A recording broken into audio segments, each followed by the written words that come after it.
Hi there everybody, it's Verity here from inkybutterfly.wordpress.com. Thank you for joining me today for another card making tutorial. So these are the samples for today's project that we're going to do.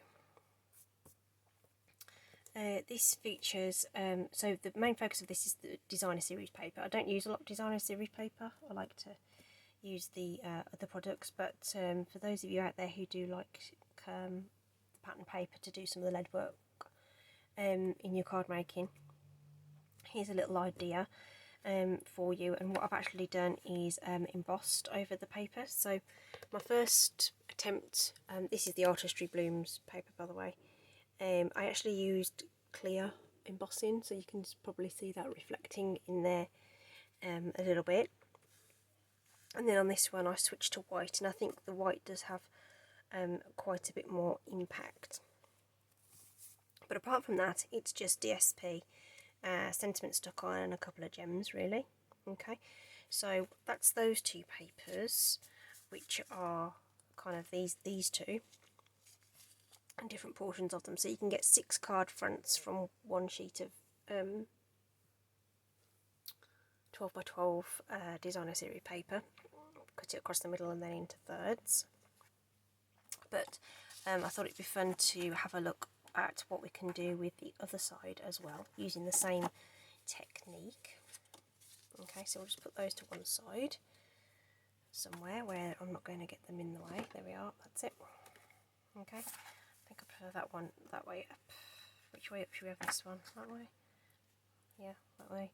So decide how you're going to do that. The sentiment I've taken from the So Sentimental, and we're going to use the coordinating Stitched So Sweetly dies to cut that out. And the leaf image I've got from Very Versailles. So a couple of different images we could use for this technique. So we could use this one.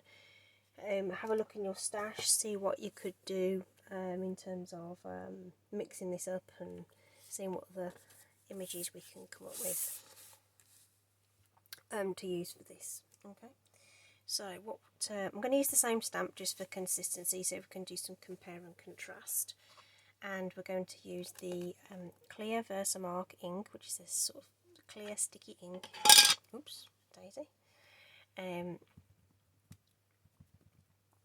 Which will hold on to the embossing powder until we can heat set it. So I'm giving that a really good coating with the Versamark, and I think let's go right across the page with this one. So the positioning of these stamps has been a little bit different. I don't know whether you could tell on these two. Kind of came in from the corners on those ones, but it came out from the middle on this one. So we'll go straight across on this one, and we'll do the same but flip it around. I want this well inked. And this is one occasion where taking the pad to the stamp is a good idea. So just giving that firm, even pressure, okay, just to make sure we get a good impression. That's not going to dry super quick, so we're just going to put it over there out the way while we stamp the other one.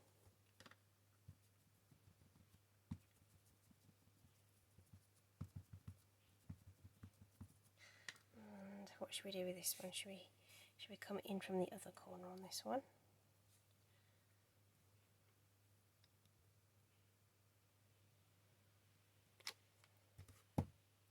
This is an E-block that I'm using, just about comfortable to hold in your hand. But if that is a little bit on the large side, then you could also use the Stamparatus and sort of turn your paper inside to get it in different positions.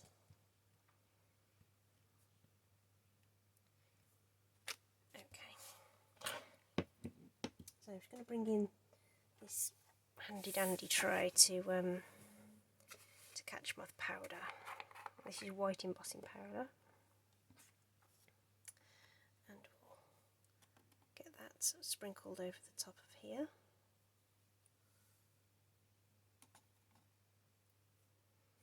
just give that a sharp tap to get off any excess. So we've got a very different look on this one. Okay, I'm sure it's going to look grand once we emboss it. So just completely different look depending on which paper you use and where you orientate your stamp.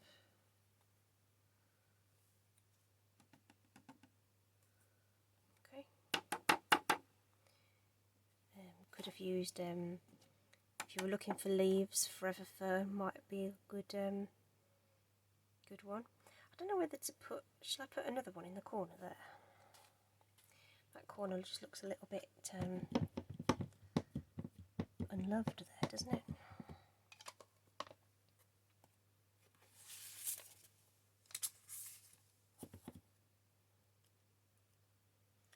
Just going to put some more coming in there.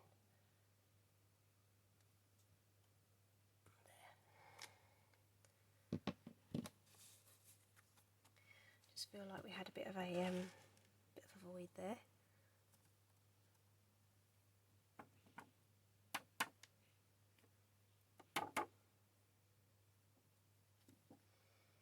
There we go, I think that's all covered. Yep, excellent. I'm going to put this away.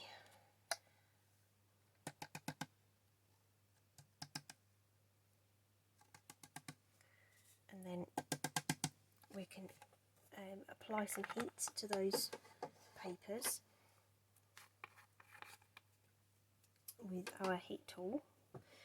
Right, so that's quite noisy, so what I'm going to do is I'm going to pause you right there, and we will I'll come back to you once I've done all the heat embossing, okay?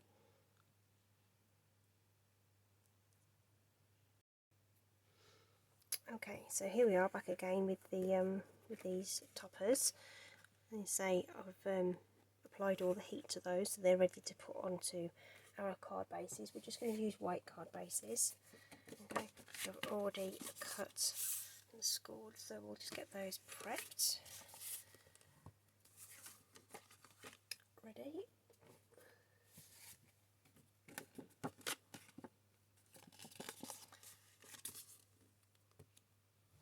Sharp crease on those. And we'll just use some Stampin' Seal to get those attached to the card fronts, okay? Really nice and simple.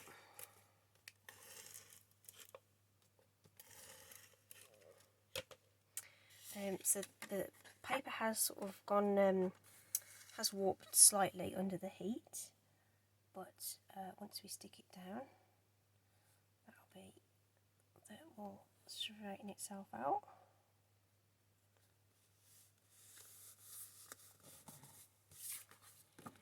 And if we run over it with the bone folder, make sure it's nice and stuck. That'll be fine. That one's just buckled slightly at the top edge, so I'm going to put some more on that one. Okay.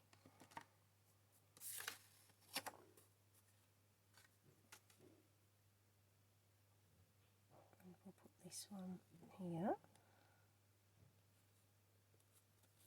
So the inks I've picked out to coordinate with these are Old Olive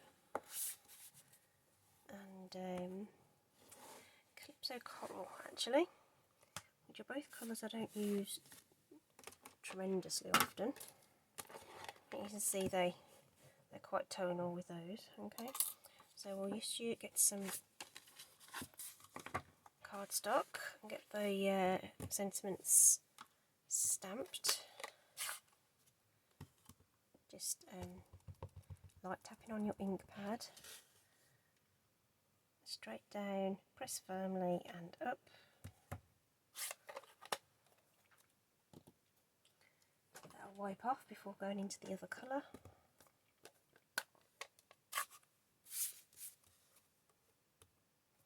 So again, light tapping on the ink pad, down, press firmly and up. perfect every time. Okay, so just cleaning that off. So this is the coordinating die for this particular sentiment. So we just need to rack this through the machine a couple of times, which won't take too long, bear with. So just take your time to line that up over your stamped image and tack it down with some low tack tape.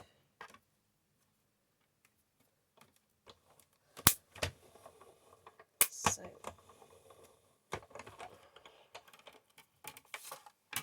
there's one, and we'll just reposition that over here.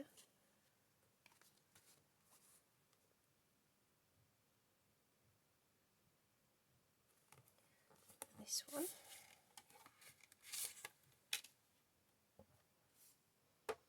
So using the new Stampin' Cut and Emboss, brilliant, easy, so easy. All the instructions are printed on the cutting plates as well, and all the plates are numbered so you know exactly which ones you're supposed to be using.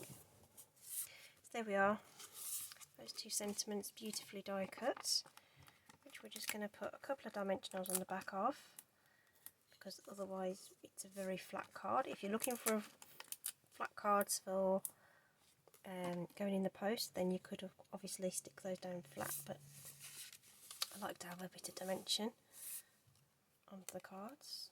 It's a really cheap way of getting more oomph from your designs, even when they're simple like this. And then of course the big decision is where it goes on your card. So I think I want this to go somewhere there, and then this one's going to go a bit lower down, I think, here. Now, while I've been chatting to you, I was going to add the same kind of embellishments that I had on the original samples, which are the faceted elegant gems, which coordinate with the Peony Garden suite of products. So I could use those, but I remember that this particular suite, Artistry Blooms, has its own sequins, and I was just wondering whether we could do something with these actually. So those look nice. They're a bit too blue and they're a bit too purple, but maybe I could put those ones and those ones. And then these ones kind of flash green in the light. I don't know whether you can see that or not.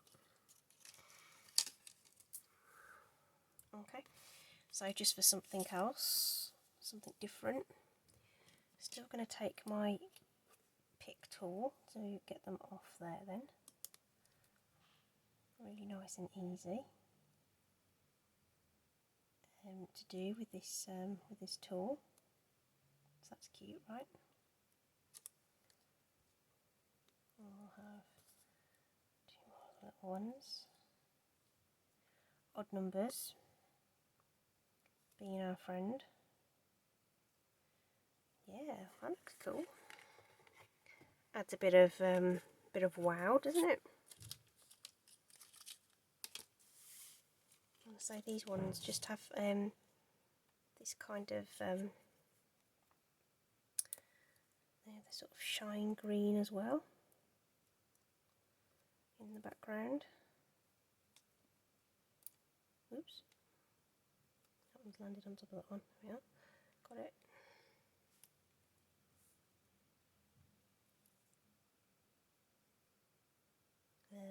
This one.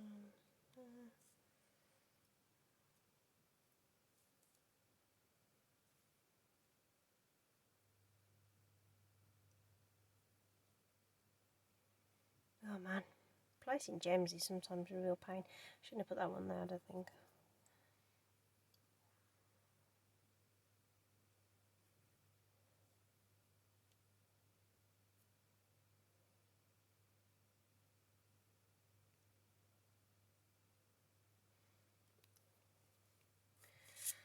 sorry. Decisions. So that's what happens when you suddenly change your mind on what you're going to do. Okay. However, I think that looks lovely. Just as something different. You could use whatever you want. I mean, there's pearls, there's rhinestones, whatever you feel is appropriate for your project. You carry on and do it. So this is where we started. So the clear embossing didn't work as well as I hoped. Switched to the white, which I thought looked really cool, and then I wanted to see what it looked like with these other patterns too. So I hope you've enjoyed that. As always, if you could like and subscribe, check out the description bar, and all the products I've used today will be linked there, so you can shop directly with me if you would like any of these bits and bobs to play with. Thank you so much everybody for your time. Please continue to stay safe and take care. See you soon. Bye.